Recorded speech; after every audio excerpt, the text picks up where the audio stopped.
Yalla, yalla. That's great. It starts with an earthquake, birds and snakes and aeroplanes. Hamin Media Group is not afraid, infidels. That's right. And I got the eye of a hurricane with me this morning. It's Rick Vickery back with Hacker Hamin for your Monday locker room to kick the week off. Big pay-per-view weekend, NXT, Impact, UFC, and all the wrestling news that's ready to go down to the mat, infidels. Yalla. Yes, good morning to y'all. I see chat rooms filling up already here at Ben Hamin YouTube channel as we continue to produce nonstop around the clock at Hamin Media Group. Great social media efforts in the live chat by all of my staff this week. I want to say thank you so much for that. Actually, got a text late night from Velvet Sky last night. Late night from the beautiful people. It said, I love that last clip you guys put out. Please send it to me. So that's my next thing to do as soon as we're off air here to make sure the lovely Velvet Sky gets exactly what she wants. So doesn't matter if it's NWA Women's Empower, getting reached out to by Impact Heavy Hustlers, and Killer Kross is down with Hamin Media Group. So it's been a big weekend for the people we support the most, man. So hopefully you had a good one too, Rick. It's good to see you this morning, pal. Say lots of wrestling, but to get things kicked off here, a day that kind of flies under the radar, not a lot of people think about, is and I know, Ben, you regularly are flying the wrong one, but today is Flag Day, where we celebrate our leaders giving the okay to old Betsy on the red, white, and blue back then. What 244 years ago, something like that. So, well, there's plenty of conspiracy theory that she wasn't the one who even made it. So, all right, I knew you were have to come in with something like that. I was actually going through, to talk about social media to suggest maybe a handful of great flag matches that the Hamin Army could go check out. One of my favorites, though, I rewatched it last night, but I forgot that the wrong guys went over. And it's the Insurgency versus the Mobile Homers. Oh. But it took 5 of you SOBs to put down the Mobile Homers in that one. Well, they're dirt bags. You punch one down and another one pops right back up, man. But, I thought you were going to say Conway in the Iron Man. Okay, I'll try that one. That was the big one. That was the big payoff on July 4th at Six Flags. And we had been working so much, and the mark in me comes out a little bit, especially when the opportunity is there. Not like working with Rob Conway wasn't gift enough. Like in my first 18 months in the business, huge influence on me learning tag team wrestling. Absolutely, was the con man, and he was great with us. But that's when Cena showed up, and it was for July 4th, and there was literally a fucking military Humvee, 16 fucking troops there, and maybe 10 of them walked him out to the ring and shit, and they had him standing guard with the Humvee. He came out on it, and Cena saw us, and he went to Danny. He's like, dude, you gotta let me work these guys. And Danny's like, nope, they've been in a program for 6 months with Conway. So even Cena can't get over on Danny when Cena was on top. So this is 2007, 2008 in there. Yeah, it had to be summer of 2007, maybe. No, yeah, summer 2008, probably. I was like, damn, I'd love to take the FU because the place would go nuts. But that fortunately was our biggest house ever because of Cena, being there. I think we drew 3,400. You would have been on all of those, the network specials, the documentaries. Ben Hamin taking an FU on the 4th of July with old boy. Oh, I mean, the hell that would have. Dude, I got a huge high spot. I'm not gonna bitch at all, man. Like fucking Insurgency's down, boom, boom, boom. Fucking Iron Men are down. Here comes Hamin, slide in. This is all Conway, look, creep, fucking yes. Now I will go to the top. Get up there all shaky like a manager should. I'm not an athlete. I got a big white suit on for, like I'm the good guy on 4th of July. And turn around. As a manager, were you rocking the sandals or did you have your boots on? No, I had dress shoes on. I used to wear sandals sometimes. But these were the lowest budget days I've been on, but I did have good suits.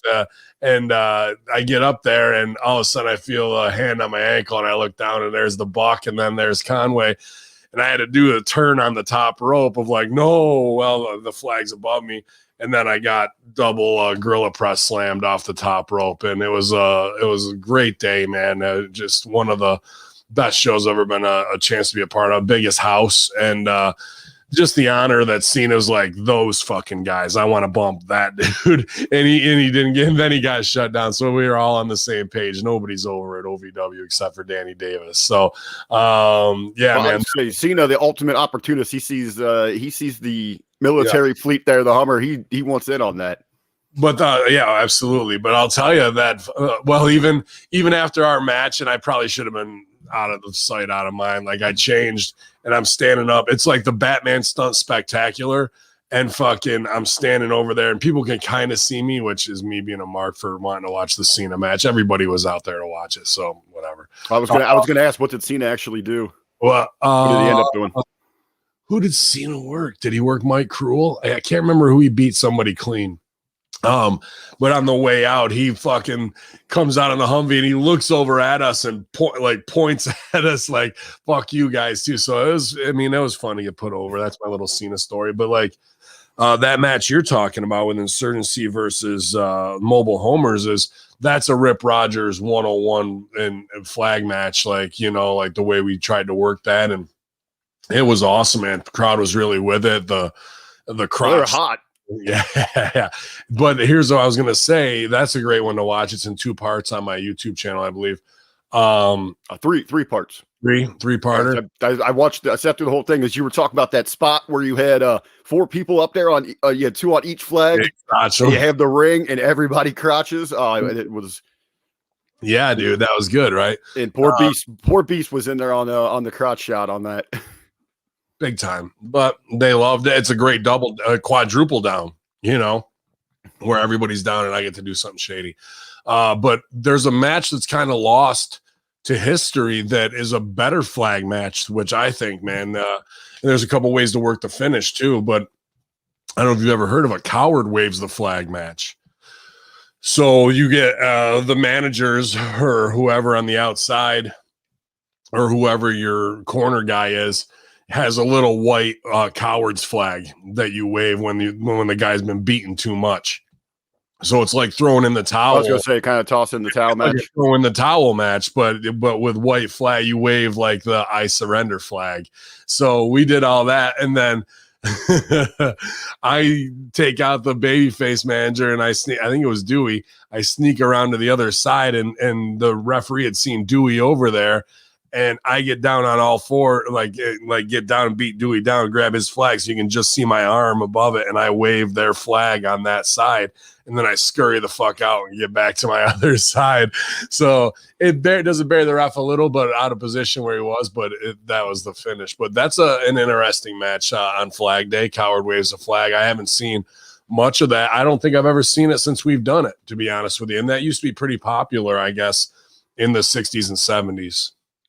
I've heard of the throwing in the towel match, but I've never seen one like that. Wave the coward's flag. Easy. I'm gonna say we're not gonna get any of that tonight on Raw. No, you'll get some fucking 90-second promo voiced over by Seth Rollins about the pride of the American flag and that Vince was a war hero, and and then we'll be right on to some stereotypical racist shit. So that's what we love about fucking Raw, Ding dong. But yeah, man, it was a big weekend this weekend, and I didn't get to watch everything just because I'm doing production. There's no way I can have eyes on everything all the time. But I did see some of the results, which were surprising, and I did play golf yesterday too, so I needed that. I beat referee sideburns, so undefeated. As you said, wrestling wise, we've got a big weekend. You had Impact, AEW kind of working together again. Of course, we had TakeOver, but where the money's at, where the people want to talk on Monday mornings. Ben, on betting, did you throw anything down on the UFC or the NBA this weekend? I came up $2 short. I mean, I didn't have much left because Bovada's you can't use it in New York State after June 21st. So I had like $90 in whatever Bovada money and $10 in real money or Bitcoin, if you will, that or not even. I had $9.35. So I started picking these outlandish parlays, and I hit 3 of them, and it unlocked the money. So I was able to take out the $90, and I had like $10 left in Bovada money. So I was like, that's a nice final cash out. And shout out to Javid and Joey Henderson and all the boys in the Hamin betting crew, because with $100 investment and some of you guys using my Bovada link for extra bucks, I appreciate that. I cashed out about $600-700 this year out of Bovada. You know what I mean? Wow. So for $100 investment to take out 700, pretty awesome. You know, I couldn't be happier with that. And then at the end, when I thought I was going to take out 10, I get to take out 90. So I've only had about $15 left in my account. And now that's down to 13 because there was some bigger upsets at UFC. And I mean, it's UFC. Anybody can win on any given Sunday, which is what a discussion we had on the Hustler Rip Rogers podcast this past week with Dr. Ted. Fucking, that's how wrestling should be. A surprise upset out of nowhere, not some jump up, the old fucking da-da. If you play in the pros, a pro should be able to beat the Nets can beat the Bucks can beat the Nets. You know what I mean? The Lakers can't beat the fucking whoever. But, you know, regardless, you're in the pros, just having a victory of, oh, he had that scouted. Oh, something, if it was only this and he would have missed it, or boom, he caught him in a submission and it's a submission. Like, we don't have to like, oh, fight to the rope every time. If we had that in wrestling, how much more believable would finishes be when they get something on somebody where you go, they're going to get to the ropes. They're going to kick out on Falcon Zero, fucking superplex. Like, dude, do superplex Falcon Zero and win. Well, I was going to say, it would probably shock the world if you saw one finisher in a match and it was put away. But we've kind of gotten to that in the last week because I saw last week Kevin Owens, I can't remember who he was against. Was he there with Cruz, Apollo? Yeah, he took a fucking Death Valley driver on the apron, rolled him in, which usually the roll-in is like, well, that's enough time for him to cover the kick out. So here comes the falsie. Rolls him in. 1, 2, 3. Death Valley driver on the apron. That's enough to beat me on any show. And I'm probably not going to let you call it by any, or I'm not going to call it. But, dude, they use that as the finish, like a non-typical, here's the guy's finisher, just a devastating bump. And then on Raw, they had Sheamus at ringside on commentary with Carrillo and Ricochet, and they did a fucking stupid-ass Spanish fly off the apron to the floor. Looked devastating, and it probably was. Double count out. So I've seen 2 times this week where it's that scenario of something's fucky and like, dude, that should be the finish. Holy shit, it was the finish. I can't believe it. So I hope we get back to that, but it's that, you know, you might have somebody who's a minus 400 on Bovada on UFC, and the guy he's fighting is a plus 250. And you're like, well, the minus 400 guy should go over pretty easy. But that plus 250 guy is still a black belt in fucking Brazilian jiu-jitsu and every other thing. And if he catches you in, I don't give a fuck, Juji Gatami or whatever the fucking New Japan move of the week is, then your ass can go. And dude, this week on UFC, it was exactly that. It was Paul Craig, big fucking dude. You want to talk about kind of what Drew McIntyre should be a little bit more. It's that guy, big Scottish motherfucker. I even bring Paul Craig in to have Drew's back. And versus Jamal Hill, and everybody had Jamal Hill. I had him parlayed and I lost on it just based off of everything that I had research on. Bro, he got him in this fucking side arm lock and his arm's like over and like ready to tap. He rolls through, gets him in almost like a triangle, but bends his arm down. Dude, broke his arm at the fucking elbow. Like the guy's arm's just there flopping around. The ref didn't even stop it for like another fucking 30, 40 seconds. Guy's hitting him with elbows. His other arm's just flopping like a dead fish, completely disconnected at the fucking elbow and broken, bro. So my point is the minus 400 guy or the plus 400 guy snapped the other guy's fucking arm. Why can't we have that believability back into wrestling once in a while, you know? Well, I mean, what you mentioned, what's going on with Sheamus. Now, I don't, and I know you've mentioned this a few times on the watch-alongs, that they shouldn't be putting the sympathy on him. But I mean, we kind of got that. You got these little guys that come out and just broke the big dude's freaking face. Well, that's because Carrillo sucks. Yeah, but I mean, they played to it in the story. Yeah, but Carrillo can do unbelievable athletic things that I'll never do, and he's in great shape, young and super handsome. But dude, when you fucking blast the guy with your forearm directly in the nose, when you've got all this to fucking work with, side of the head, turn your head, and he just fucking moshes him. Now the guy's got a broken nose and surgery and he's out. So there's heat on the other guy. So they're going to fight to do a get your shit in thing. But if you got him at ringside, there's nothing but sympathy while you got him there with black eyes and fucking showing that. And you're showing vignettes of him in the hospital getting reconstructive surgery. I mean, we shouldn't have any sympathy on Sheamus right now. It should have been, you got what you had coming. That's you're the bastard.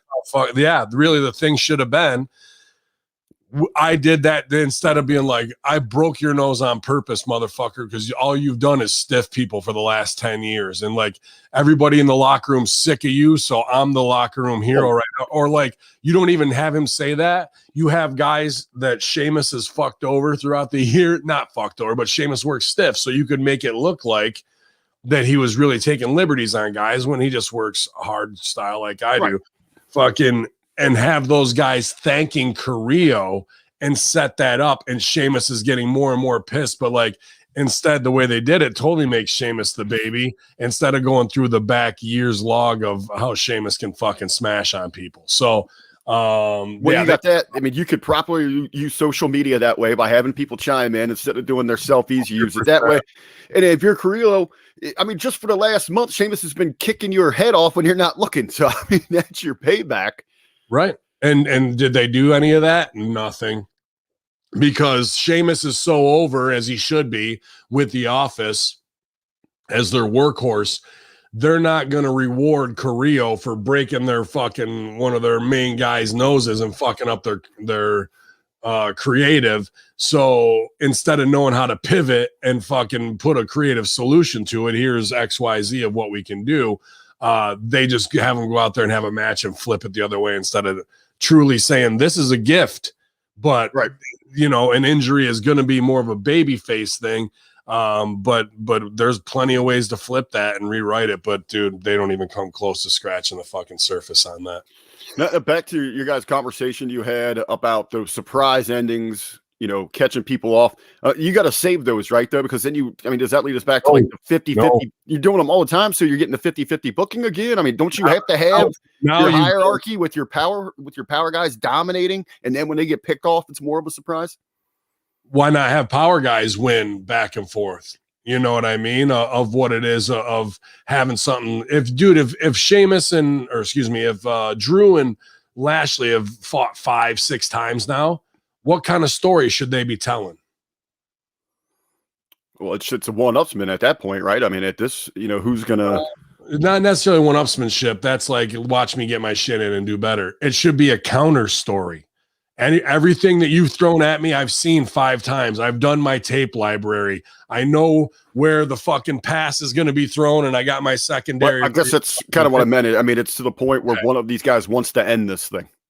Well, I don't even know if it's that. I think it's know your enemy, know your opponent, know that when they're going to do, these 2 chess moves, they're setting up for that. And when that comes, I'm ready for it. Let draw them in and then execute on something. You know what I mean? So I got a little of that planned for this weekend at Titan Championship Wrestling. If I get my shot, to be honest with you, it's something I've been thinking about. So I don't want to stooge that off, but you can come see me at the Action Center in Toms River, New Jersey this weekend with my man Blaze Haram. So it'll be a good time. And I'm going to apply some of this shit that they're not doing because I talk and rip them like, there it is. That's what I got to do next, because I've faced this one guy a bunch and I know his shit. So why would I keep getting hit with it? Because that makes me look stupid. You know what I mean? As far as that goes. So there's plenty of stories that they could be telling, counter this, counter that, counter this, counter that, and it's not getting done, even though they've taken us on the ride to set that up to that point. So sorry, your original question, I think I skirted it. No, I think it was there. It's just I was talking about, does that land us back in 50-50 booking? Oh, no, because You're building a little bit different than just going out there and exchanging. It's sure. You can have people who are on a bad run, but if you're playing the NBA, you're a fucking star. You can score, you can rebound, you can fucking dunk. You're not fucking Joe Jerkoff, who is an armchair quarterback who's like, I want to fucking make a wish to play. Everybody there is a fucking threat. So why would you treat some of your locker room, and especially this goes almost more for AEW. You can look at the AEW card before, like when they billboard it and go circle him, circle her, circle to who's over, and then it follows that exact thing. So if you have matches where you're pulling 12 minutes when you know the motherfucking guy is going under, that's your opportunity to shock the crowd and get a guy over, even if it's a walkout or something, because usually what they'll do is do a run in and it won't even be the cause for the finish. So why not do that the right way and fucking have a guy that you never believed? Who's the fucking the librarian? I like the guy's look and I like his charisma. Oh, is it Avion? What's that? What's his Avion? Is that his name? Peter? Yeah. Peter Avalon. Avalon, that's it.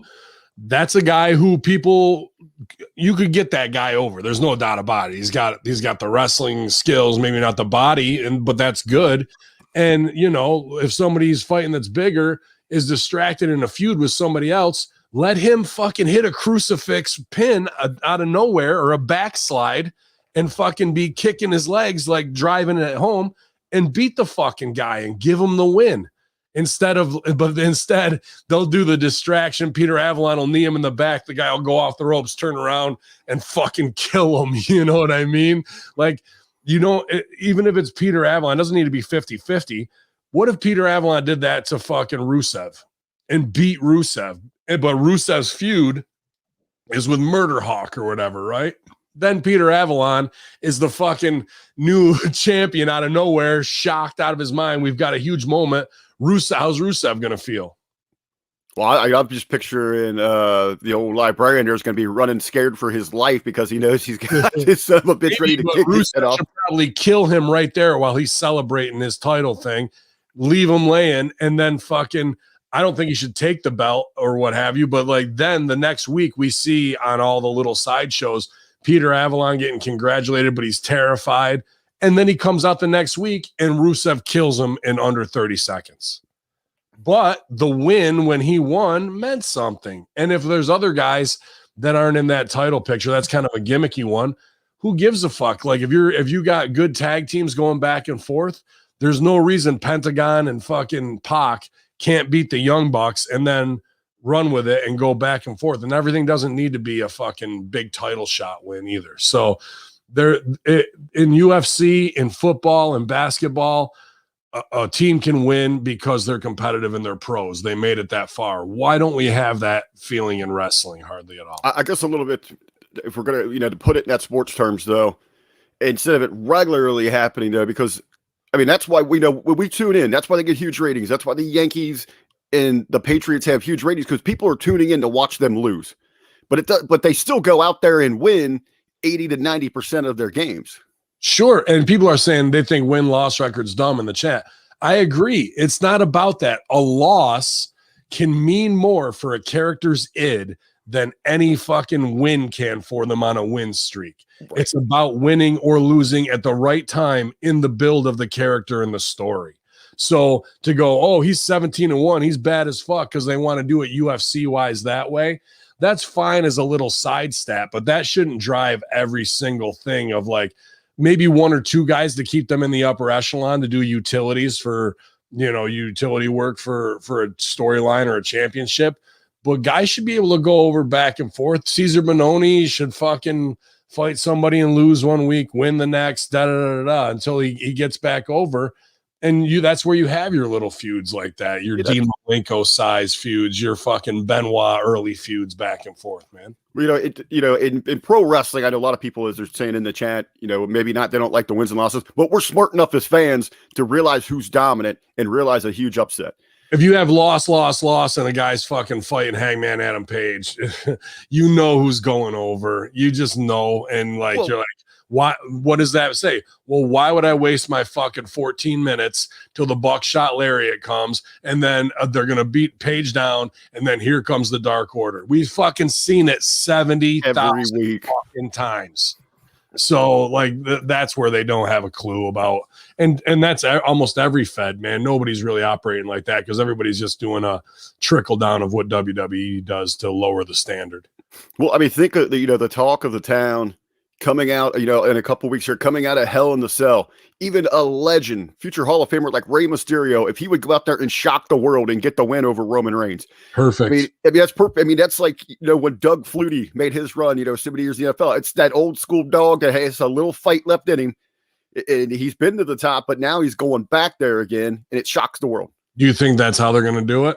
Absolutely not, because exactly. And what you just laid out is 100 times more interesting, because that gives it real stakes. That gives a chance for Roman to do what?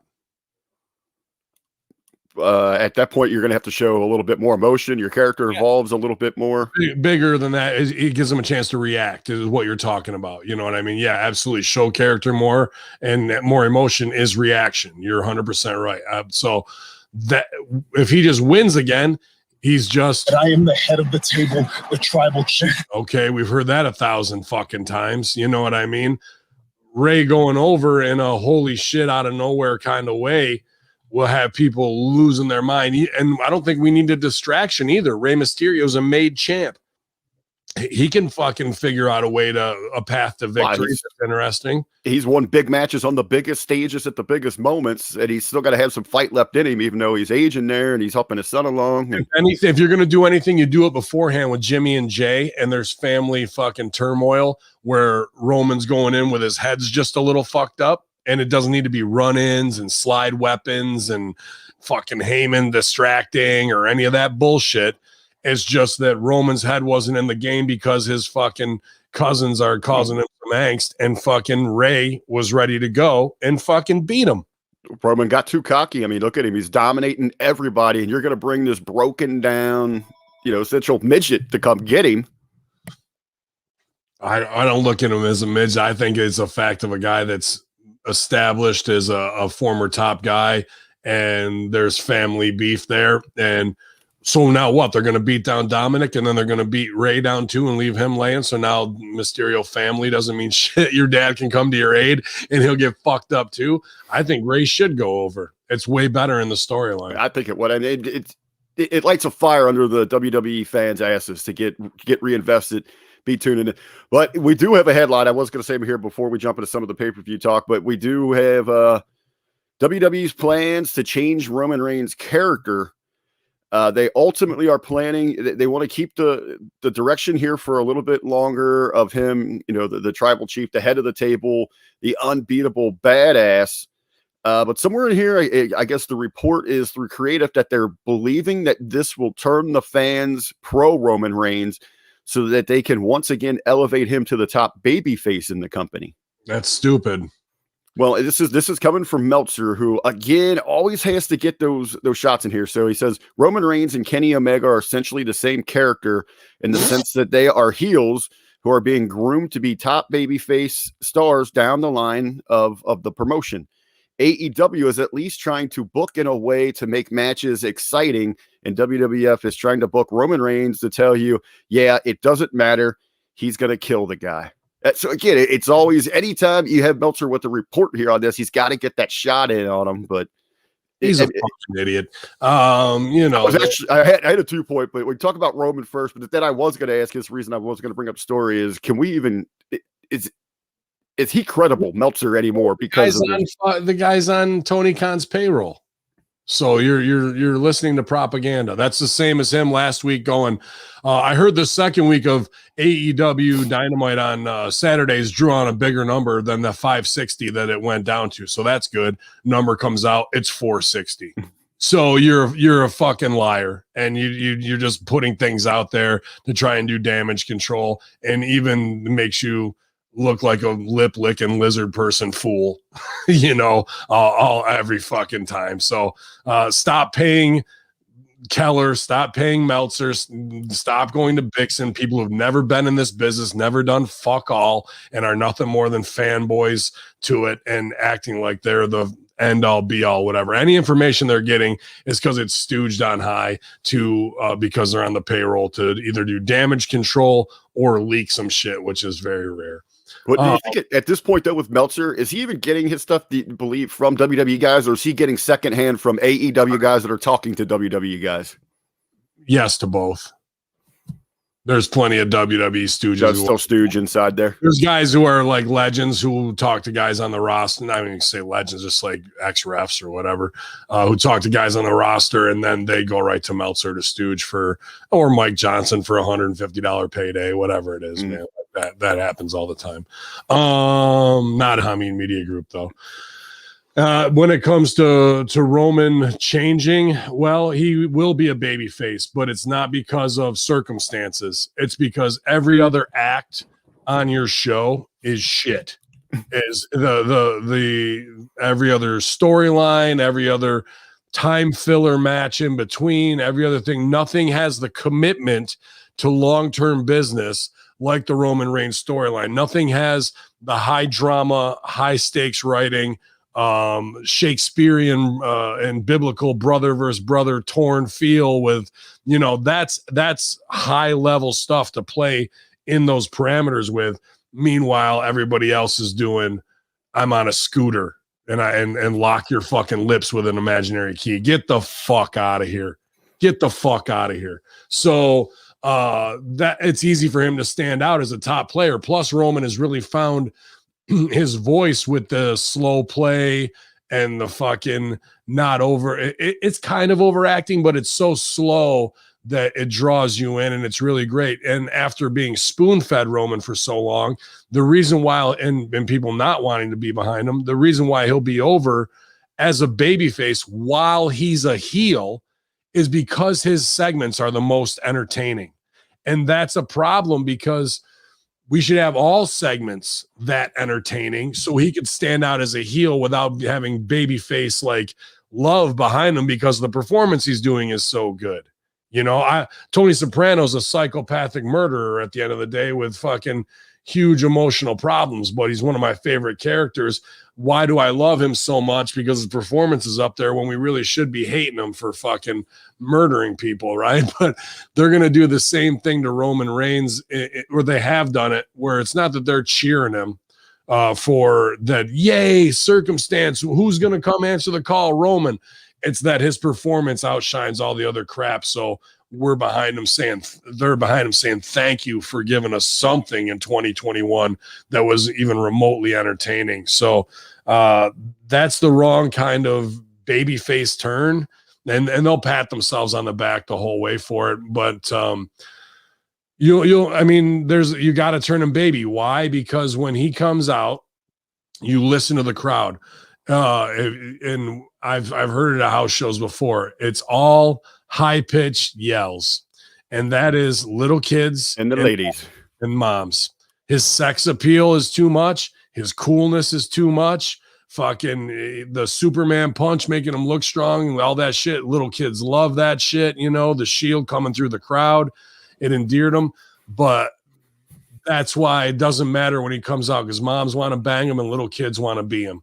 And fucking that's not what makes a heel, So that's a reason why they're probably gonna have to flip him just based on the merch money alone. But I think as a heel and making the tribe something that people can be a part of, you can still make the merch money on it. So they're even blind to the level of how they need to be to really be operating with him. But his performance outshines everybody in wrestling. Well, you talk about his creative as well. I mean, what makes pro wrestling so incredible over all other, forms of sport is because you have to truly invoke emotion. And as you said, he's the only one getting the creative that's doing that, where the rest is just kind of grab ass and jokes and no direction. And here's one right from the chat room. Dude's from Frank. Dude's better looking than Aquaman. Yeah, he is. And I would bring Jason Momoa in to fucking pay respect. Like, you think Jason Momoa is going to be the big fucking tribal guy, the movie star, and then you have him bend the knee to fucking Roman to really show that this is a tribe through Pacific Islander people. And then also, why wouldn't Jason Momoa and fucking Roman be doing a movie together? They absolutely should be. That'd be one reason to flip him babyface if they're doing that. And he's got some big project that they need to get behind. Now that's a completely different argument aside from what I just laid out creative wise. If you've got a big vehicle that's going to send this guy into the stratosphere of being a global superstar, then you got to do that just for the promotion alone, along those lines. Well, you have Momoa be Roman's stunt double, or put them against each other. No, why not have something tribal and he's the fucking sexy leader of one tribe and the sexy leader of the other tribe, and fucking you can keep them heel that way. I mean, I'm just spitballing off the top of my head here, but Roman's their main moneymaker right now. And it sucks because they had Drew there, they had fucking Lashley there, and then they killed the fucking Hurt Business, and that was one of the dumbest moves ever. Not that I don't like them coming out with big titted hoes every week, because I can watch that all day. But fucking the other with Drew, they stopped and started him, and fucking now he's doing Braveheart again instead of being the cool, sexy fucking super jack guy that he is. He's swinging a sword and chopping a fucking table in half. Oh, okay. Was it last week he spent like 15 minutes telling us like a story of an old king or something before he signed the guy? It's like, come on, man. Some shit. I'm like, come on, bro. I don't give a fuck about Scotland's history overcoming the England. And that's all they know is Braveheart. That's all because that's our American experience. So they're going to go that way instead of letting this guy just be Drew McIntyre, fucking jacked, sexy guy who fucking happens to have a Scottish accent along those lines, man. Like, how do we make him into a fucking 007? You know what I mean? How do we make him into something somebody wanted to be like by everybody? But dude, all the unite the clans, all that fucking bullshit. If you're going to do anything, if you're really going to do Braveheart and you're going to have do all that shit, where the fuck is Rory and Robbie? Oh, yeah. Well, they're working locally around here. I know that. They've been ducking me for the last 2 years. They are the Battle on the Border tag team champions here locally. So I know they've been making some spots when they could travel. I think they're looking forward to getting back down here for a defense shortly. But so yeah, they've been hiding from you in Ohio, man. That's where they're hiding. The Highlanders don't want shit. They don't want nothing to do with Hamin and Kong. They've been scared shitless for a while. On the Roman Reigns front, it looks like once again rumors surfacing of the interest of The Rock coming back for a match. Rock says, he continues to say he's interested in WWE, could potentially be looking for a Survivor Series date with Roman and The Rock if they could get that done. But again, that's terrible. We get these every so many. Yeah, Survivor Series is the shit. One of the big four. It's like something to do so you don't have to talk to your family at Thanksgiving or whatever, like that's the lowest one. If you're going to bring Rock back for anything, it's either Royal Rumble or a WrestleMania, like even SummerSlam. I wouldn't do that. It's the main event of SummerSlam. It's less than Royal Rumble. I'd main event that, and then I'd rematch it at Mania. I was going to say, if you bring it around, anything with The Rock, you got to save for those big ones where you actually have the attention on. So let's jump into a little of the pay-per-view action from this weekend. You didn't get to see all of the Against All Odds, right, Ben? No, I didn't get to see it all. All right, I did have some things here. You did check out some Sammy stuff, Callahan, right? I just read it. I haven't gotten to see it. I saw that he showed up and he wasn't supposed to, and that Callis fucking fired him, and now Sammy's been working or what have you online. They even took him off the Impact website, and then Impact Wrestling unfollowed Sami Callihan, so to make it more of the outlaw and try and sell the story a little bit more. Well, he is here to open the show, him and Dreamer. They're in a street fight with the Good Brothers.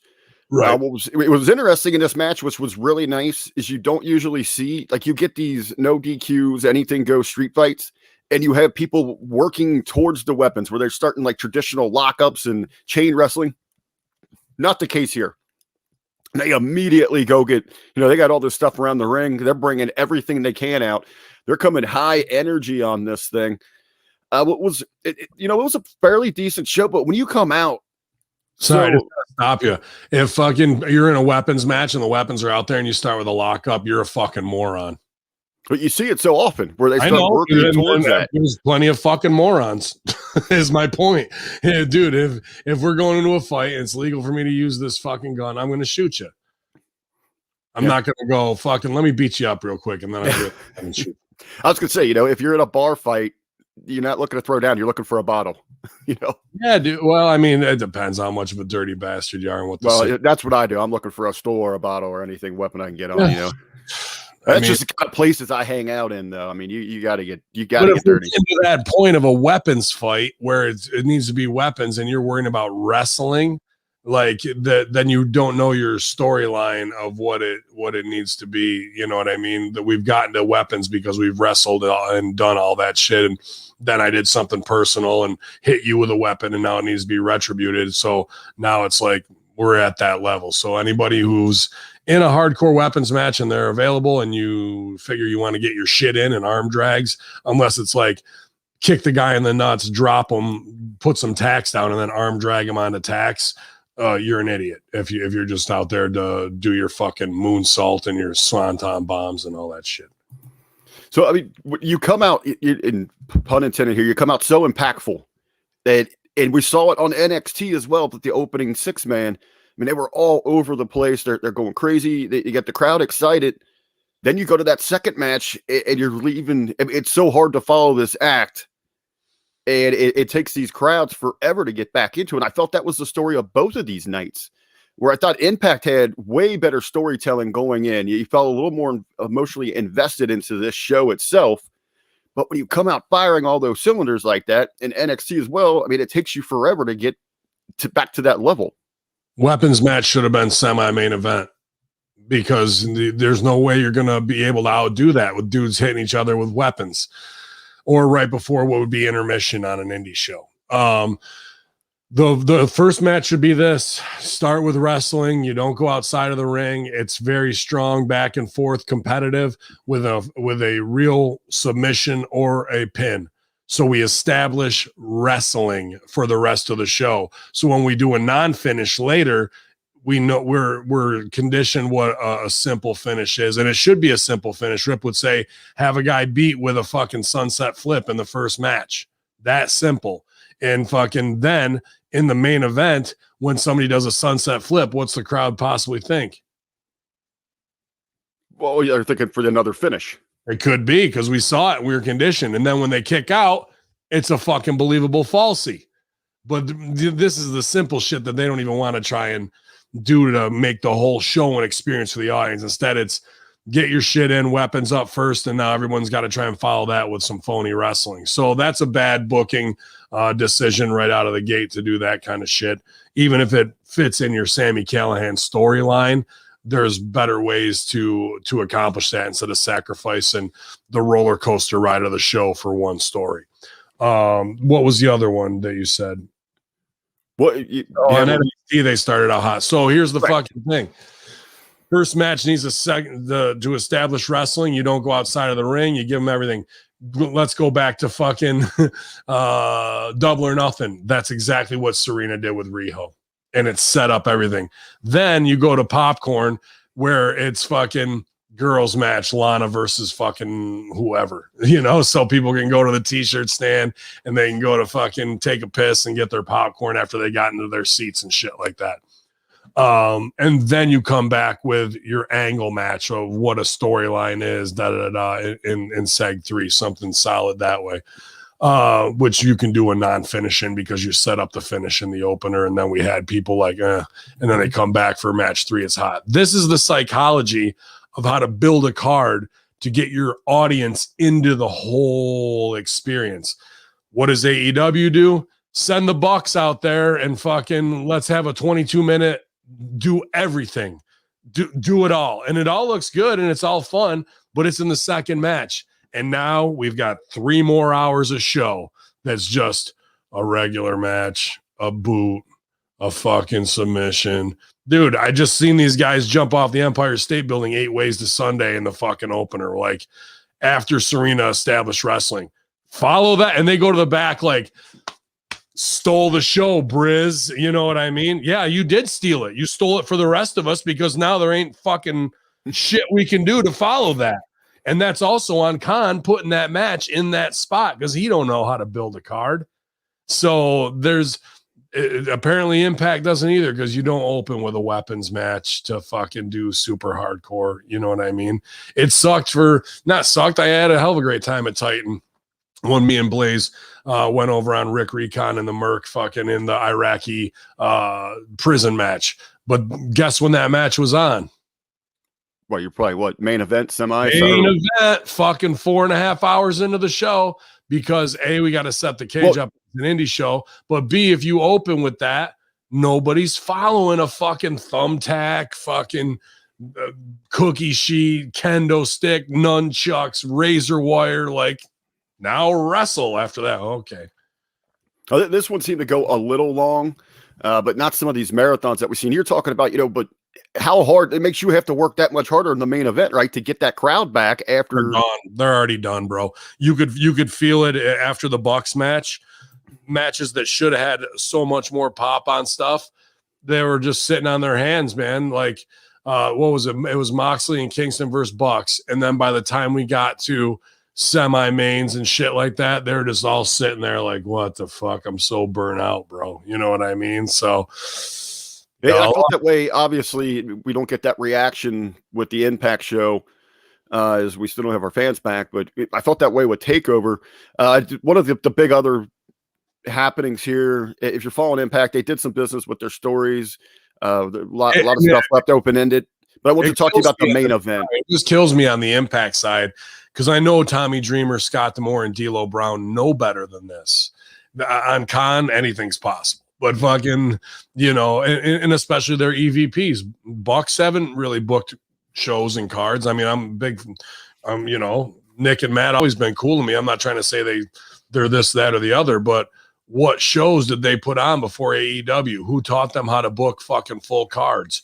Who taught Kenny Omega how to put all that together? Because there's nothing I've seen in how they structure the format of their shows that do that, especially jumping on business after every segment. You can't have the Bucks in segment one and then have Hardy Party in the main event. Like if you can't look at that and say that needs to be switched, we're at a kindergarten finger painting with your own shit level at this point, bro. Like it's like, come on. Now we did have Omega, who is your belt collector, obviously the Impact Wrestling champion. He defeated Moose here. Not a bad bit of storytelling that I thought here. I was disappointed. I mean, this is one of those matches I was really hoping, they just go with the guy that looks like the pro wrestler. Moose come in here and just kind of kick some butt. But it ended up when he was actually using his muscle, using his size, the power, he was dominant. But it was almost like he kept falling into these traps that Kenny was laying to get him to try to get his stuff in and try to wrestle Kenny's match. And that's where Kenny was able to take advantage. And then ultimately the Bucks get involved, to help just the numbers game. And they get Moose here. So I think they did their best to protect him. But I mean, how would you have handled without actually seeing this thing? How would you have booked this thing? Dude, Moose has been working his ass off the last 6 months. Not that he wasn't an unbelievable athlete before. Now he's incredible shape, bro. Like, main event Bobby Lashley ready or Omega. The Bucks helping Omega is not the worst story to finish with to keep it under. But why is this massive push on Omega where he can't lose? He's so undefeated when it's not believable. It's believable that Omega is a phenomenal wrestler and an athletic dude who's 5'10", 5'11". It's believable that a 6'8" ex-pro football player who's dedicated his last 5-6 years to wrestling and now is in incredible shape is more than ready for him. And fucking when he gets there just to win back the Impact title, that's not going to hurt Omega to lose to him. But to keep an Omega super strong as a heel with the fucking misdirection with the Bucks, I see the business. But that what the story I was just told was? hey, go work your fucking ass off for 5 years. You were already in great shape. Get in incredible shape, and we'll put you on top in the main event, and then you go under. All that work doesn't mean shit. So you might as well just fucking stay half-assed and fucking still be in the main event and lose. So we saw all this build for Moose, and then fucking, nah, we just think Omega's the fucking guy because that's what Khan wants, and we're not going to have him drop the belt. It don't hurt Omega to have him drop the Impact title, and then you have Sammy show up and take another title off him. The fucking, what else has he got? New Japan? The AAA. You have Sammy take the AAA title off him. Perfect. Then you have somebody else take a title, New Japan gimmick off him, right? No, he only has the 3, right? Just the AEW, the Impact, and the. But how do we now? What does that do to Omega? Omega with the belts, we've seen it. No one's going, he's the belt collector. He's the man. He's this and putting it over. We know he's had the belts. Now, what do we need to do to get? What do we want out of Omega and out of our fucking audience, bro? Well, you want that emotion. You want them chopping at the bit to see him get. You're saying the same thing. Say the word I said before. You want a reaction, bro. And now Omega losing one title, huge reaction, and he can flip out backstage. He can flip out on AEW. And then when he's flipping out at AEW, the fucking match gets booked. Conan comes out. Holy fuck, it's Conan. And I got an appointment. I got a fucking opponent for you, SA. And tonight you're going to defend the AAA title. What? No, the fuck I'm not. Who is it? Fucking Zero Miedo? Who the fuck is it? Nope. Sami Callihan. Beats him on Impact for the AEW title. Now Omega's fucking losing his mind. He's reacting. We're seeing something interesting. Moose gets the Impact title back. Sammy's going to go work Mexico after he got fired from Impact to fucking fuck you to Don Callis and work with those guys. Then we get Cody versus fucking Omega, and Omega's head is all frazzled from losing the titles.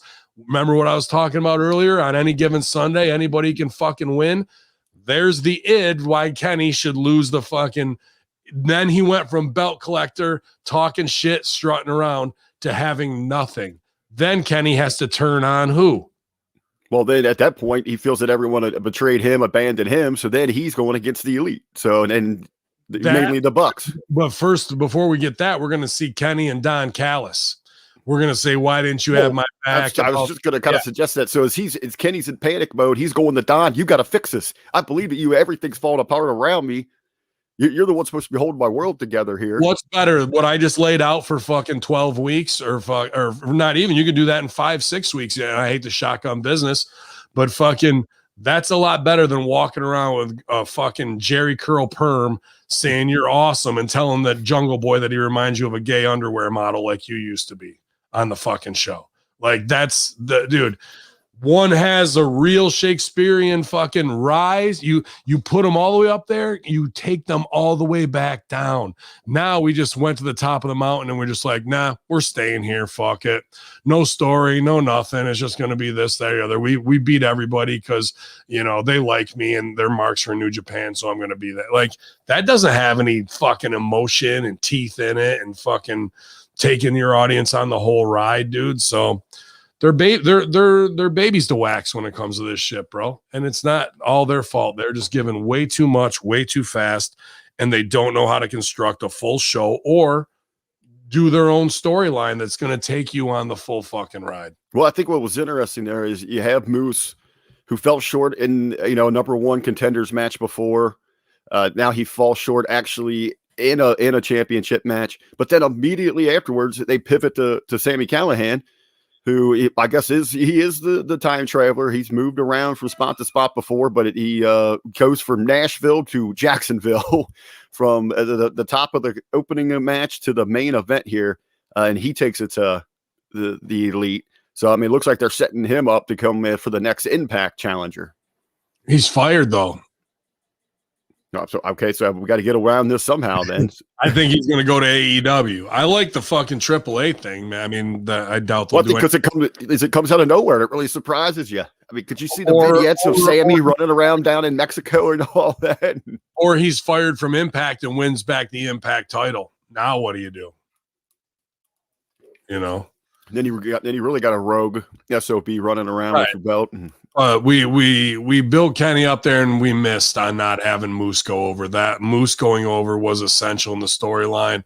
Or we also missed a double or nothing, having fucking Leo Rush going in and being the Joker when that should have been Rich Swan's spot to really bring the story for full circle. But they don't know, bro. They're not trained in this shit.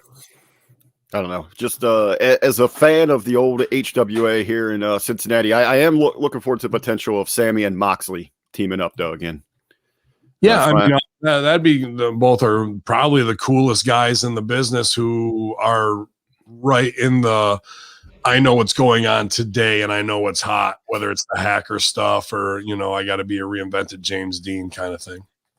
I just want to throw out the option because, if you got those two back together, you're going to need someone to watch Don Callis, and Mr. Cody Hawk, I think, would be perfect for that. So, rock those guys up. All the credibility, who really hasn't had his chance to really get over how he should. I agree. There we go. So let's switch gears. Let's talk a little NXT as you do each and every week, you and Big Ray. And this was an in your house theme. I gotta say, man, I like the old school. I thought, right off the bat, man, Todd Pettengill did an incredible job. Oh, was he good? I didn't get to see it. I mean, I really enjoyed on the show this week, Doc Hendricks doing the fucking old throwbacks. You know what I mean? Oh yeah, he did a great job in the hype up. But no, even Pettengill, he was going back to let's watch the tape, and he had a VHS tape, and him and Loomis were doing a promo for the old Karate Fighters handheld game and all that. And good, that's good. That pops me, bro. It is. They're playing the game. They're playing a game, and he even asked Loomis, like, "So, how's it going with the ladies?" And then Loomis just breaks the toys. So he did a hell of a job. He did a great job with it. As I said, we get the opener. You had Bronson Reed. They should have come back and done a second one where Patton Gills was somebody else playing Crossfire. Oh yeah, I remember that back. Sorry, go ahead. Bronson Reed, North American champ, teams up with MSK, of course, your tag team champs, and they are taking on Del Fantasma. All the belts are on the line here. I was looking forward to this one. This opens it up, but man, they come out on fire. I mean, they're knocking down the barricade. These guys are flying everywhere. This thing goes just under 14 minutes. They get everything in, and it sets this incredible tone that really match 2, 3, 4, and even the main event had trouble living up to it just to get back into it. What am I telling you? Dude, now we have Triple H, Shawn, William Regal, fucking all these guys who are legends in this business. And like he can be put on con for ignorance of not knowing how to book a show. This is inexcusable. You know what I mean? Like there's no way people are going to be able to fucking follow what MSK does, and again, I understand you want to start off hot, but then you need to reel those guys in. They can do incredible shit. You don't do it into the barricades. You don't do it on the outside of the ring. Not in the first match. First match stays in the ring. People are like, well, that's old Memphis bullshit. Is it? Is it really that, Triple H and Shawn? Go back and watch your pay-per-view and watch the next 5 matches struggle to fucking outdo the first one. That is not taking your audience on a ride. That is not going up and down. That's starting up here, and then everything goes down the backside of the mountain, bro. I just don't understand how the top guys in this business for decades cannot get this shit right. I don't blame MSK and those guys, younger dudes who just want to stole the show, bro. Yeah, you can, but I'm going to put you on the number 6 spot to steal the show. If you're in the number 1 spot, I'm going to check with the main event, see what they're doing so we don't repeat anything unless they want us to do something as a finish that they're going to use as a falsie. What are you working heat on? I'm not going to do anything of that because I want to save it for you. This selfishness of my segment on the show, and that's all that fucking matters, as opposed to the whole show for an experience, is why the ratings are at a 1.16. And nobody wants to fucking look in the mirror and say, Yeah, we did this to ourselves. It's all Triple H. Well, if you don't like it, then turn it off. No, how about you fucking learn how to book a show the right way? It's not that hard. But the fact that they don't want to bow down to a Rip Rogers or a Jerry Lawler style, and they think that because I'm the man and I've been in this game for so long, I can't do any wrong, bro. Well, go watch your show and take copious notes on yourself as a booker, because it's all wrong. But let's just say, we go to the second match where we actually do have the, a little bit of a story here with Mercedes Martinez. She's been going at it here with what the hell's her name? Xia Li. And we actually finally have, the mystery Asian Dark Lord leader, BM. She gets involved in this thing, but this match stayed in the ring. It was good wrestling between the ladies. Goes just under 8.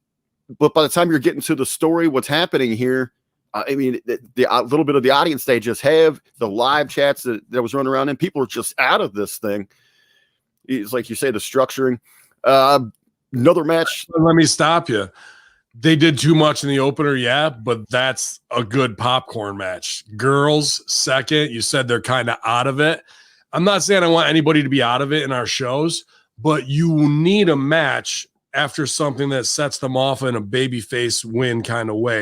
But this is a ladies match that actually has some story behind it. You want people to be invested in this, but then they just tune out on it. Who was up, babies or heels? Heels. That's why you could have put this match in the opener, but you've got the debut of the heels, so you have to put them over. And a heel finish isn't, heel finish like, oh, those motherfuckers. So heels going over. Even in storyline, I agree. That's what I'm not saying. I'm not like saying their match has to suck. It has to be a B fucking cold match. You know what I mean?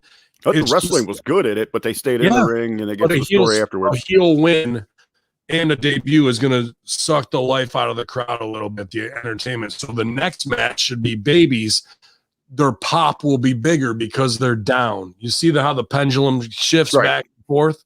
So that's a good spot for that match. I just don't like when I hear fucking they went through the barriers and every other thing in the opener. We're fucked. Everybody else is fucked.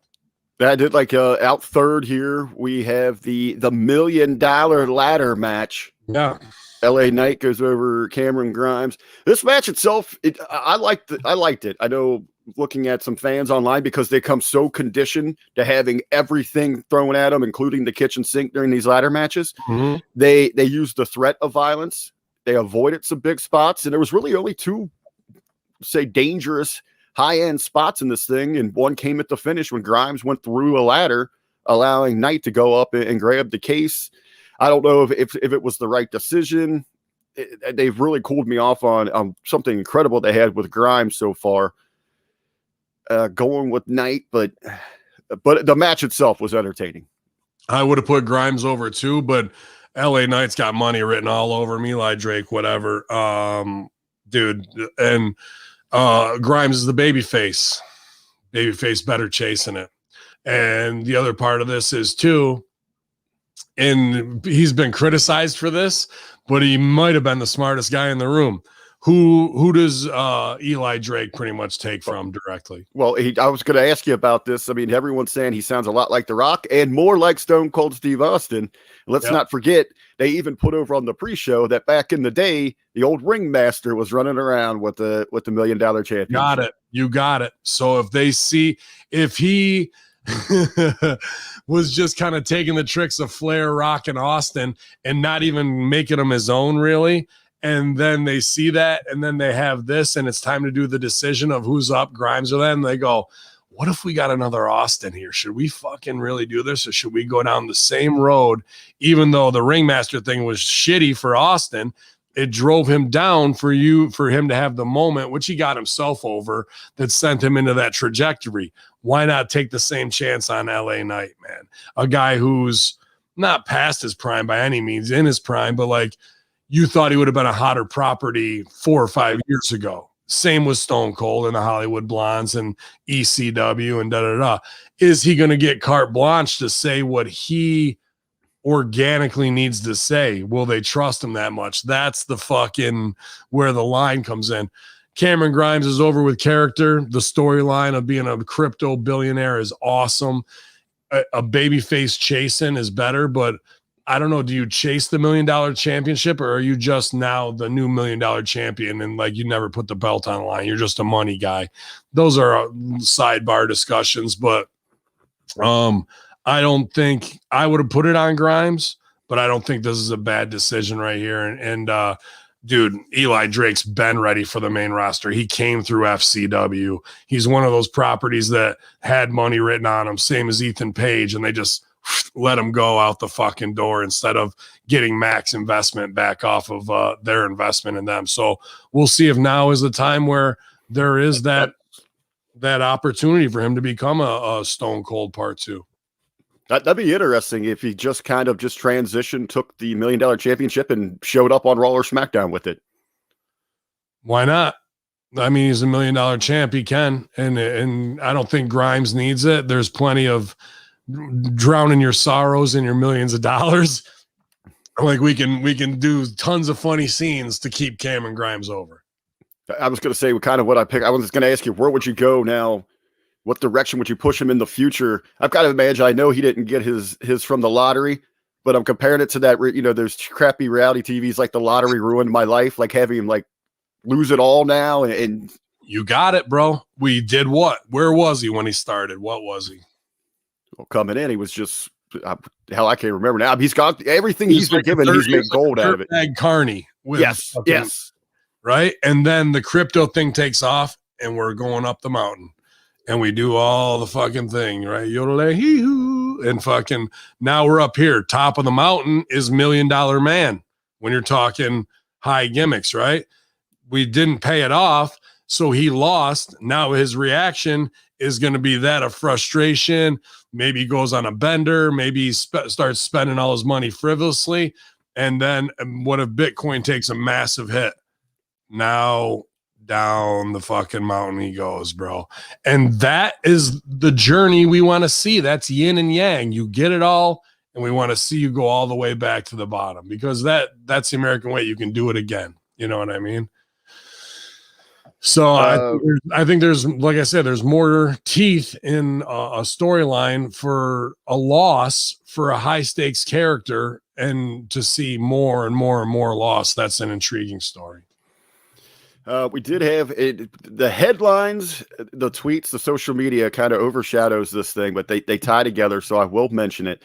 Raquel Gonzalez defends the NXT Women's Championship when she defeats Ember Moon. The story in this match itself was, Ember's Law. She's looking to become a 2-time NXT Women's Champion. Kind of some routine. She's fighting uphill. You had Dakota Kai helping with the interference, and ultimately the power of Raquel Gonzalez gets the best of her. But the tie-in, and this is something that you shared, Ben, with it in the chat this morning here, plays over to the former Braun Strowman. When some of the fans took to social media replying, actually on the WWE feed, we're talking about Raquel. Let's see here. Someone had said, your pecs are bigger than hers. And the former Braun Strowman replies with, and her dick is bigger than your pussy, to the fan. So they're going back and forth here. So Braun taking to the aid of Raquel when the fans are calling out her physique, or lack of, I guess. Plus him wearing half nude 1980s jogging shorts while getting lifted up on the head of a elephant this weekend and putting that over, then standing around. And we got the street shower. The street shower, and then some weird leather daddy fucking pose that looks like a jacked up Tiger King. Let's talk Tiger King. We've got a guy who's obviously mental, obviously very homoerotic, around exotic animals, also loves wrestling, fucking, and just is a megalomaniac for himself and doesn't see himself for what he really is, right? And then I see much of those exact same things in Braun's social media. Whatever it is, the cry for wanting to come out of the closet, the fucking, I don't know, man. Like, then when people get too much too fast and then it gets taken away from him, Braun is really having a nervous breakdown right now, like to some degree. Like either it's a mild one or what have you, or it's masked behind something else. Even the body dysmorphia issues inside. I mean, it's only a matter of time before him and Gabby are tag teaming again as the new version of whatever they are, bro. Like, just come out and be happy. You know, I'm not trying to say that as a slam or anything along those lines, but like these weird like interactions when you should be a star and you're going to bat for Gabby and now you're calling about fans' dicks and pussies. That further shows that you don't get it and you don't get who you are and you don't get your value of what you are and how special you are in this business, and that there really is something going on upstairs that's more important, where you want to show the world these snippets of, dude, you don't have Andre on the front of a goddamn elephant getting lifted up like it's fucking Dirty Dancing. Like, in his mind, he wants to be this 14-year-old prom girl, you know what I mean? Or whatever it is. Like, there's just something in there that wants to escape. And everything he does that's front facing, trying to look like a tough guy, a guy who's 6'10", who's a superstar making millions of dollars in this business, should never engage with some mark ass fucking fan on Twitter to start with, let alone go blue to be like, your dick's bigger than your pussy or whatever. Like, whatever the fuck. Like, you're ignorant. And it shows that you're immature and you don't understand the value of what you truly are. Same as going at me off of somebody tagging a Hamin media clip where I'm talking about him dressing like pussycat dolls or shut up dorks and fucking Stevie Richards right there. You're a child in this shit. And as soon as you went into Vince McMahon's office and say, I have mental problems, I have this and da-da-da, and he's treating you like it. Now he treats me like a dad because that's what you were looking for, is some little pat on the head. They got you, bro. As soon as he walked out of there, Vince was like, Bruce, get in here. You're not going to believe what the fuck just happened. We got another one to fuck with. And then you've got 5th grade report cards, green slime, hopscotch, because they know you're immature, that you're a child. And that's why they do childish things with you on fucking camera. And then once you're released, you do the same shit. And then you can claim you want 25,000. Maybe some mark promoter out there will pay it. But when they step to Braun after fucking with his mental capacity and his downside was 1.2 million, and they come back to him with 600,000, his ass is going to fucking sign like that, bro. Just because he's so hungry for it to get back, to have that attention, to have that platform. And when you go in there, you hear so often where people were putting Vince over, he was like a father figure, and you go look at how their booking was handled. It's manipulation at that point because they know they got you, correct? 100%. And Vince will sit there convincingly and listen to everything and make you feel great and talent handle and perform. He's been doing that for 40 fucking years. You think you're special coming in there as a millennial with your crybaby, my emotions bullshit, bro? Like, they live for that, man. They live for that, sucking grease off their fingers of, we got this motherfucker. You know what I mean? You know, a lot of what, you know, how he's acting right now, handling it professionally, personally, reminds me of what we saw from Nia Jax for so long too. Yeah, in so many ways. She's not the draw that he is. You know what I mean? And I don't know if that pansexual thing with her was real. Do you remember that for the coming out thing? And then other people were like, she's pan pizza sexual or whatever, pancake sexual. But fucking, I don't know if that was real or not, but you know, even if it is, there's just something about not being comfortable while you're a star and possibly not being out of the closet in some things. You know what I mean? Some weird pseudo-sexual things that you're just not comfortable with, but you want everybody to know, but you can't because you're got to be portrayed as something else on TV, but on social media, you think you can burn that investment. And when they do, even if it's subconsciously, or pussycat dolls at Halloween or fucking Wonder Woman or putting on fucking bear outfits 2 days before your triple threat main event and doing that, they're going to get you, guy. They're going to fucking get you bad. They love that more than they do ratings and deals. They get off on that, man. That's crazy. Here's a guy welcome to professional wrestling. What we had 4 guys that got, and they got by Karrion Kross. The champ survives the fatal 5-way. This thing goes 26-15, and it is what you expected. There was carnage everywhere, an ultimate car wreck. This is one of those cases where it just seems that the fans, even going in, they weren't overly invested because they were trying to get too much done and a quick build inside of this main event. Like I said, it's back and forth. It's a lot of layout. WWE typical multi-man match. We're not seeing people work together. It's okay. You two go in there, get your spots. Everyone else kind of lay out there for a little bit. You have the champ laid out for half of this thing. Waiting for his turn to come in. But Kross does go over. At this point, where the hell do you go? I mean, he's just what's left for him in NXT. I mean, he just took out 4 of your top stars. He's been running through. He just run through Finn. Outside of this, just looking at this match itself, I guess we can tie them together. Immediately following the match, we get a cut to the back where kind of a dejected William Regal says that in the 7 years he's been with NXT, he's never seen it out of this, this out of control. And he's seriously wondering if there's time for a change. So, I mean, you have Kross survive the 5-way, gets the win there. And you had different backstage fights going on all night from different segments. So, I mean, it showed some out of control from the roster. So Regal leaving. So that's your big cliffhanger. What's next for Kross and what's next for Regal? Yeah, Regal even Ray kind of called this and saying in the last couple of weeks on Next Level Review of seeing Regal being frustrated, disrespected by everyone from Leo Ruff to Leon Ruff to these guys, and that I don't know if I like that story for Regal because Regal can kick the shit out of everyone in the Undisputed Era right now and Gargano too. So maybe Regal is in shape and he's coming back to regulate on those guys. I doubt it. I think there's going to be a new sheriff in town and we'll see who that is, whether it be Sean or Game. I doubt that. So who would you put in there to be? You've got immediately, as I said, going from a couple of the different live chats last night, fan speculation and kind of, just getting excited for who they might want to be.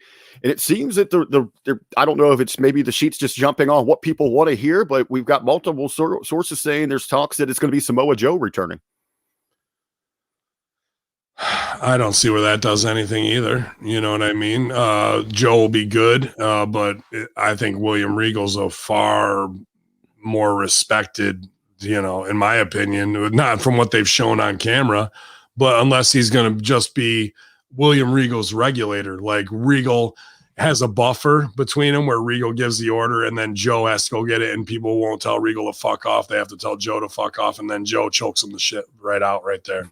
Well, I was going to say, if you go Joe in that general manager position, you really alter from what you got with Regal. Like you said, but yeah, a lot of people, he can stretch anybody he wants, but Regal's been so removed from the ring. You don't expect that from him. We're still kind of fresh and wanting Joe to get back in there, get into action. So don't you have to have that payoff eventually if he's going to try to butt heads and try to get, bring them all back to the town? Well, that's why I would keep Regal in the spot, have Joe as the buffer, the assistant to the fucking president, and then Joe's the messenger. And then if guys got a problem with it, Joe can big league them. And then if they fucking want to get in with Joe, Joe can come out of retirement and beat the fuck out of somebody if need be. But I think they're just going to swap out Regal with Joe, and it's going to be lackluster. I don't think the teeth are there. And especially you're bringing Joe back from being fired at Mania, standing in a goddamn poncho in the rain. Is that a strong look of like, oh my God, it's Joe? Remember when he got fired from commentary 2 months ago? Like, ugh. Well, whatever's up with his health, whatever he's been able to perform as well, because that was one of the issues, that he wanted to get back in there, that we heard the rumblings. Don't you expect, as we look at now, what's next for... I didn't see that in training. What's next for Kross? Wouldn't that have to be Joe as an opponent? That wouldn't be bad. Joe versus Kross. If Joe's from how I saw Joe at Mania, though, and I got big respect for Joe. I'm not trying to diss him here, but like he has 60 pounds to lose. You know what I mean? Like maybe 40, but like you're not going to put him in there to be able to go and lead Kross and make it believable unless they go leg lock story back and forth, which isn't going to be too sexy. You know what I mean? Like, I mean, people are going to expect like a UFC style throwdown between those two. Right. Yeah. I don't know, man, of how you, I mean, at the end of the day, you're asking me, do you take the title off of Kross to get him to go to NXT or out of NXT to go to the main roster? And who's going to do business to take the title off of Kross in a believable way that's not going to hurt him? So a baby shooter match where somebody gets caught out of nowhere isn't the worst thing. However, getting beat by Samoa Joe, who's been on the shelf and is an announcer for 2.5 years and comes back to beat the NXT champ, is not a good look. You know, so there needs to be, man, without sitting down and looking at a roster sheet and really trying to map something out, I think fucking Kross laying down the title and being like, I'm better than all you fucking midgets, and leave. Like, yeah, it's funny you said, because there was a small piece of me right when he won last night, and there was a bit of a pause before they cut the Regal. I could have swore that's what he was going to do. I thought he was just going to say, you know what, I've done everything I can, and just say, you know what, red or blue, TikTok, you know, and let us and leave us on that note. Then we got the Regal announcement. So I guess there is that intrigue there with NXT. Where this was probably one of the down in your house, not in your house, but takeovers, but they left a lot hanging. I think that's good. That's good cliffhanger stuff to keep business going. That's what WWE does very well.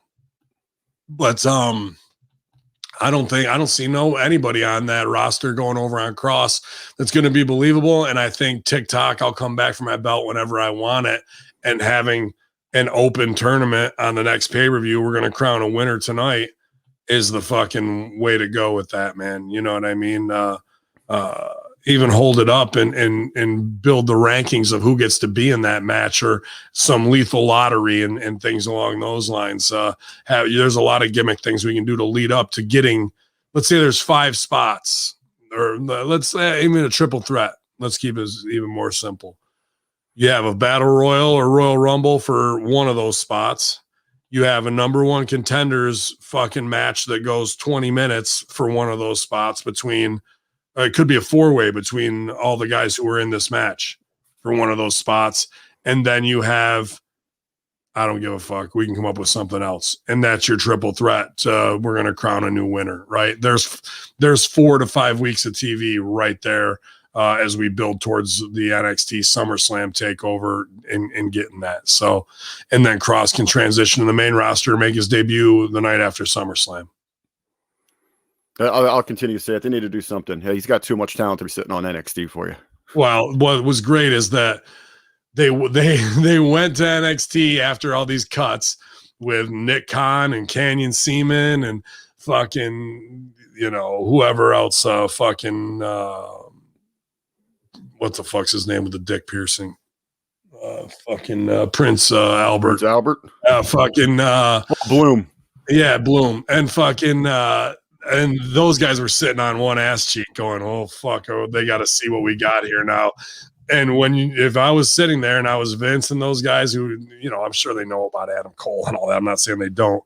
But when you see, like, we need guys to get up there and fill out the main roster, and then you see Adam Cole, Fish. I like Fish, but fucking and the rest of them, you're like, we're fucked. We got fucking duped. Like, there's no way we can put these guys in there with Bobby. We can't even put them in there with fucking Dominic. They're going to look tiny. You know what I mean? Like, so Killer Kross and Keith Lee were about the only ones to go from there to the main roster. Keith Lee could take it off of Kross. That wouldn't be a bad one. Because I'd say looking at last night's show here, guys that could easily move to the red or blue and look credible like pro wrestlers. You have Kross, Eli Drake, you have LA Knight, and Bronson Reed. And he's a bit small and still is pretty green, you know. So he's good for NXT, but up there he's going to a smaller artist. how over is Otis. Yeah, I guess you're right. So like that's how they're looking at it. I'm not saying these guys suck. Or Hold on for a second, Ben. You're getting a little. You're getting botchy, robotic-y. Yeah, I'll just let me know when I come back in. They sound good there. Lost your image just froze, but your sound's all right. Okay. When they go to scout those guys, they're not gonna have faith in putting them up there, bro. They're gonna go. Can you imagine him versus a Lashley versus a fucking, even an Elias?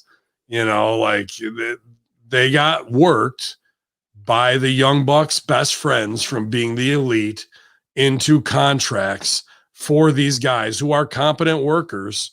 Don't get me wrong. They might do some incompetent things in their matches, but psychology wise, but they all have paid their dues on the indies, all those Undisputed Era guys, but not one of them is going to look even remotely believable against an average WWE guy. You cannot put Adam Cole in with Sheamus. You just can't do it.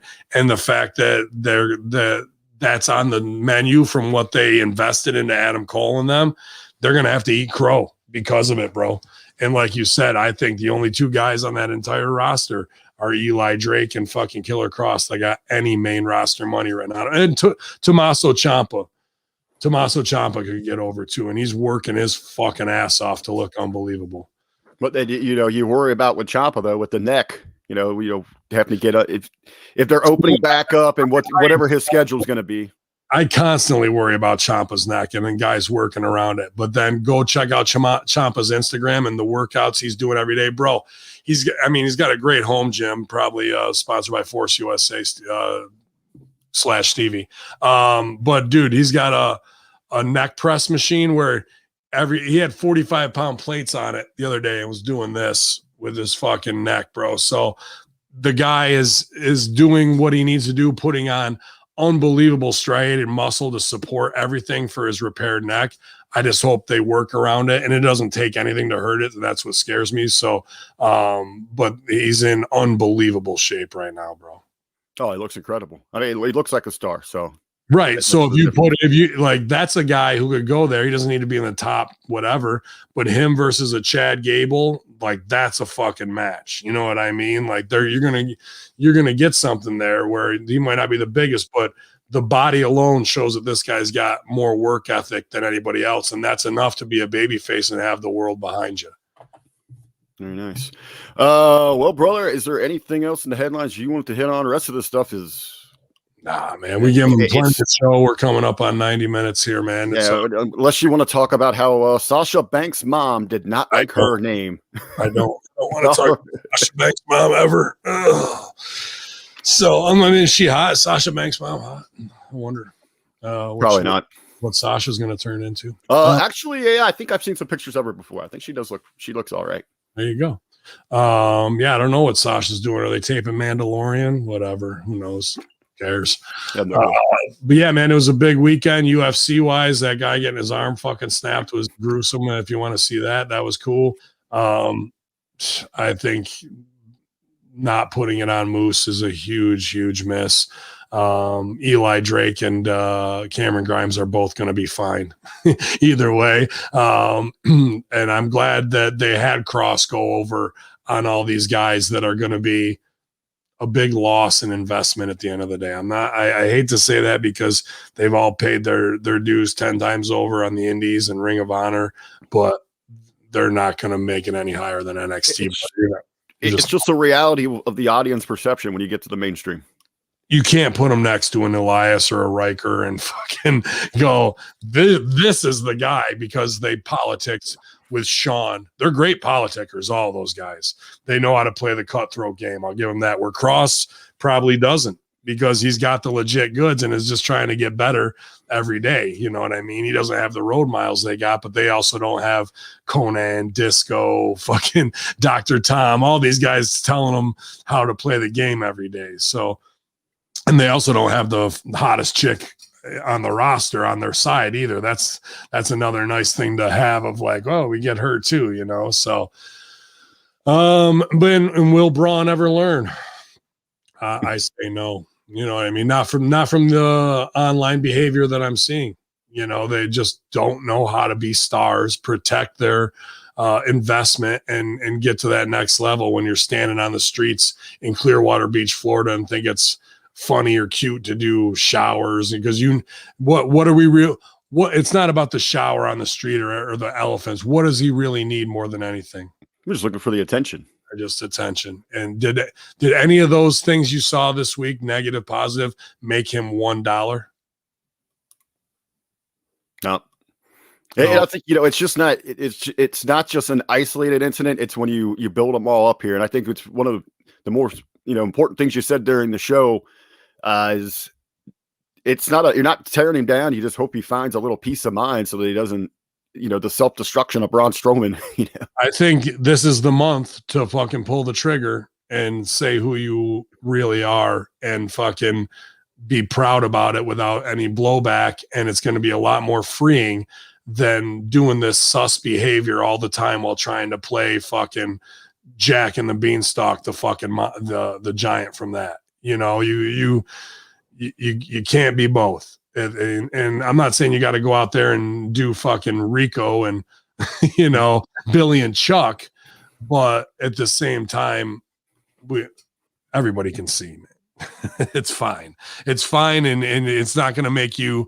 You're still going to be 6'8", 340 pounds, full of B12, doing whatever it is you want. You know what I mean? So, yeah, man. I hope it'll be another big week in wrestling with some storylines furthered. But it seems like from what we saw this weekend, the creative process was choked out, and so was the structure of shows. The actual structuring of shows is so important.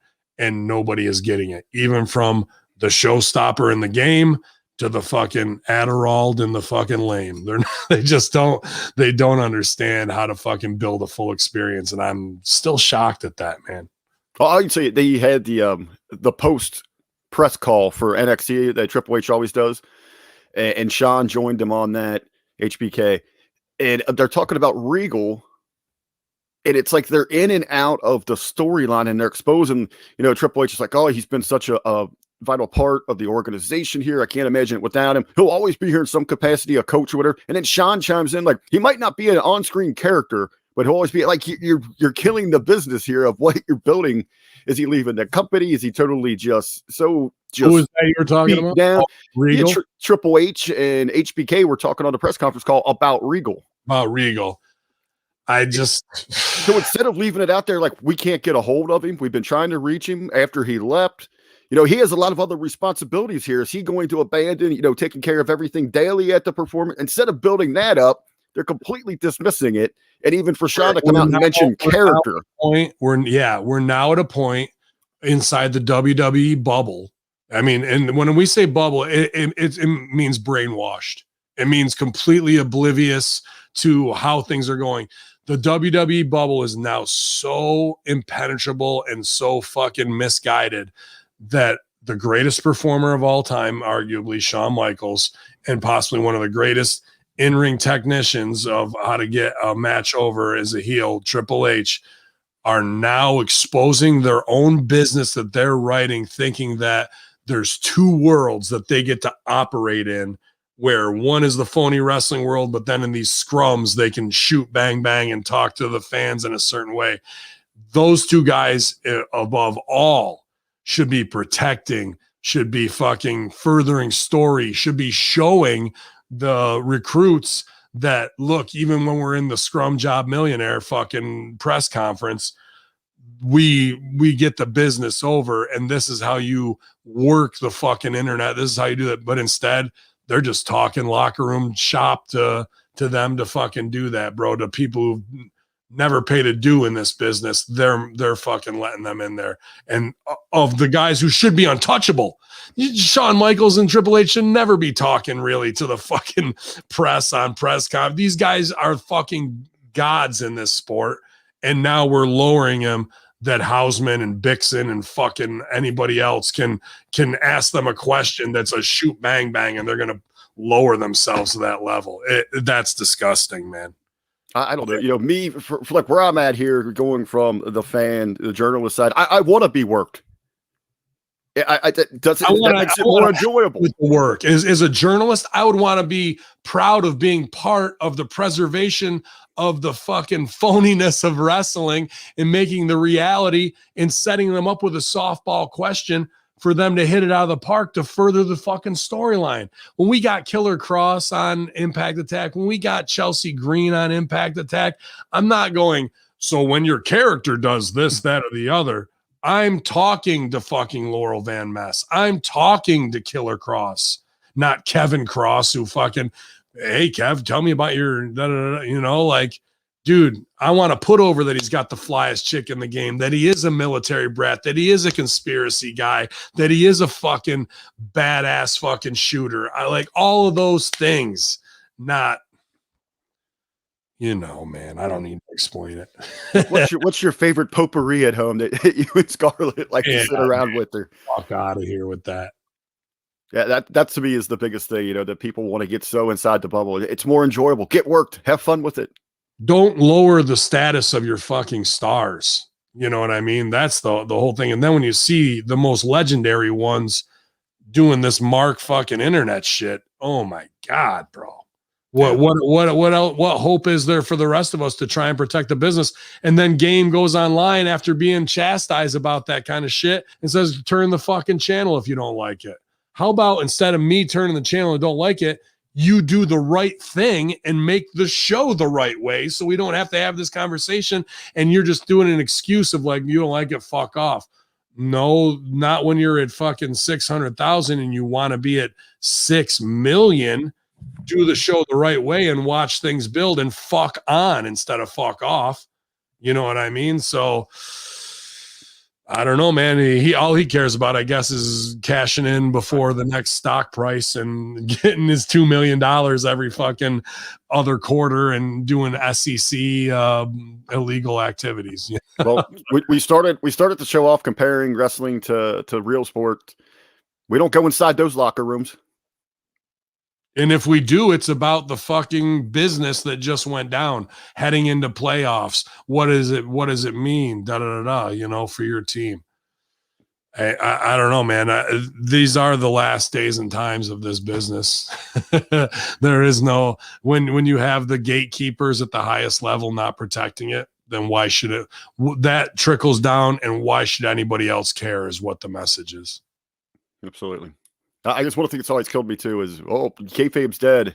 It's only dead because you let it evolve, let it change a little bit. It doesn't have to exactly mean what it used to meant, but you'd completely dismiss it and have to throw everything out the window and open every damn door.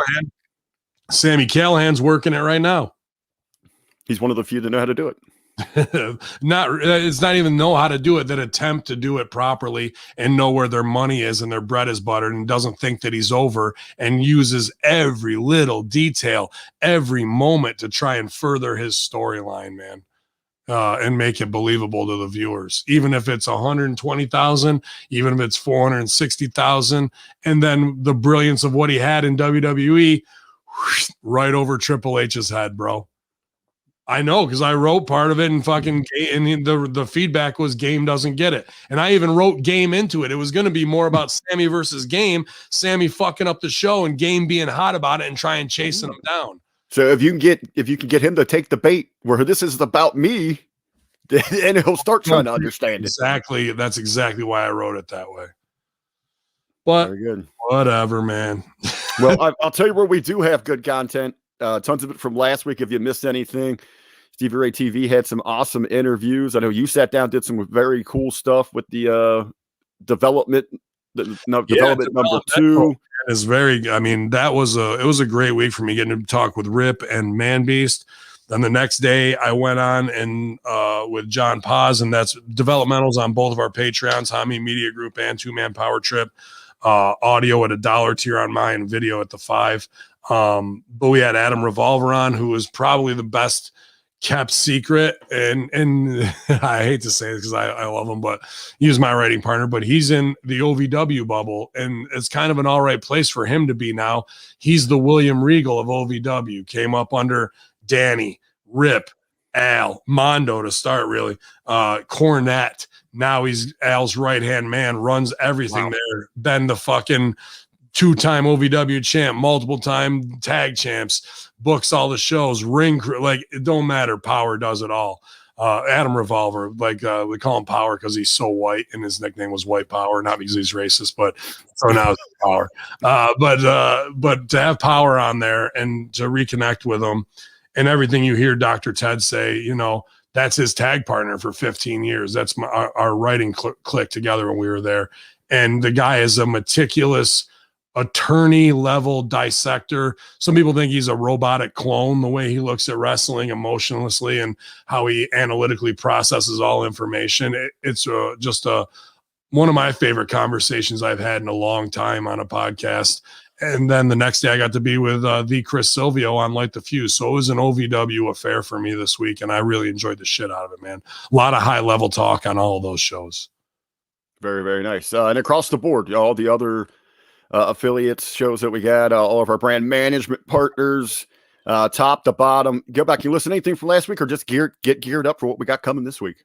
Yeah, the A show with Damian Sandow, Aaron Stevens and April Hunter. I'm sure there's going to be great NWA talk on that show this week. Stevie Ray TV, Matt Schaffer sat in on a conversation about black privilege with Shane Taylor, Stevie Ray, and forgive me, I can't remember the other gentleman's name, but a super interesting, high-spirited conversation. I think we just dropped a clip of that. Young Boxer, correct? Yeah. Well, that was another one. Okay. Rip was doing a watch along where he was looking at his boxing match from when he was 41 with Beast. So that was okay. I missed that one. And I'm working on some Larry Hankin stuff as well. And, you know, with Hamin Media Group and Russo brand, Russo TWC Patreon with Jason Sensation. That's what really kicked it off Wednesday. It was just an awesome week to get to improvise with Jason Sensation out of nowhere, have nothing planned. And I think it was an absolute grand slam, dude. So I've been very fortunate and thankful this week to really have some great shows, and then beat referee sideburns in golf yesterday, which is one of my favorite things to do. So looking forward to another big week ahead here at Hamin Media Group, man. And I'm sure you got plenty in the shoe too for racing and booking and hosting, man. I feel over the last couple of days, I might have talked to as many OVW people or former OVW people as you have been. So next week, we'll save that for next week. The big announcement of some of the guys we got coming for the next PWA show.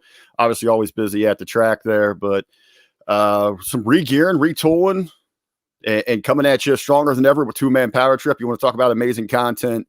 Do yourself a favor, go back and listen to the Todd Pettingale interview that he had going in to NXT TakeOver in your house. But you know, Paz is always talking to the biggest names, past, present, future of pro wrestling. So yeah, I was need to be a 2-man power trip.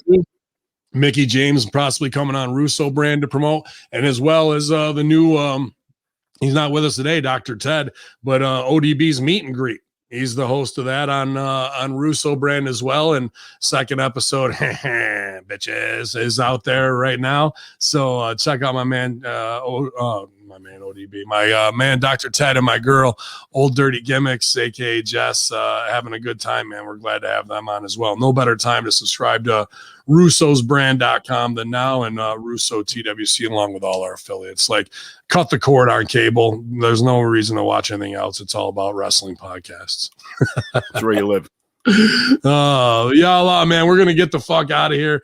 It's been a heater weekend. I don't want to get my arm broken, that's for sure, man. So yalla, it's RBV. We're saying a big shout out to Big Ray and his lovely bride Jen on their honeymoon in the Dominican. I'm super jealous. Glad Colin got to go up there along with who was it? BRV looking sharp.